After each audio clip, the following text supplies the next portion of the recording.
We got a lot of programming for you this weekend, including the Adria Tour. Novak Djokovic welcoming Grigor Dimitrov to Belgrade. Some big names are going to be playing 4 weekends in a row, starting in Serbia. Djokovic has headed up this tour, and you look at these names, Jimmy, what are you most excited about?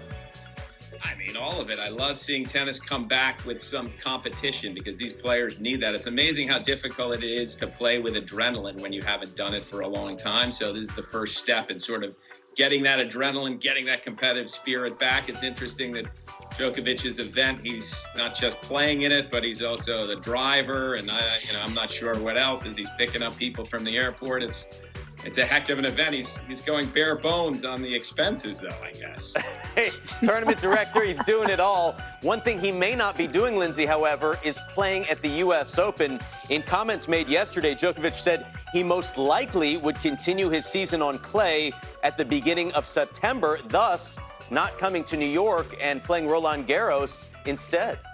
Yeah, that's obviously a big blow to the U.S. Open hopes and for the players that really want to see the U.S. Open happen. But again, there's a lot of rules and restrictions the USTA has to put in place if they're going to host the U.S. Open. They haven't even gotten government approval yet. They're really fighting all sorts of fights right now to try and even stage the U.S. Open, and Novak not liking what he's hearing in the beginning of it, of you have to stay at a certain hotel, you can only have one guest, you can't go into the city. You know, Novak brings a team, and it's an entourage, but everybody has a place, and Novak doesn't seem like he's willing to risk that to try and play in a modified U.S. Open right now. Yeah, we'll see what happens. Definitely no Roger Federer, perhaps no Novak Djokovic.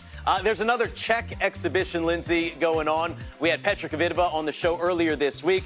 She alluded to this, a team led by Petra Kvitova taking on a team led by Karolina Pliskova.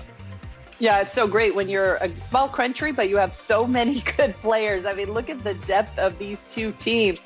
It's for charity. These players, though, very excited to get back out on court. They had an event in the Czech Republic a few weeks ago, which Kvitova won, and another one coming up. We've got one Russian in there, in Alexandrova, who was also having a career season to start the year.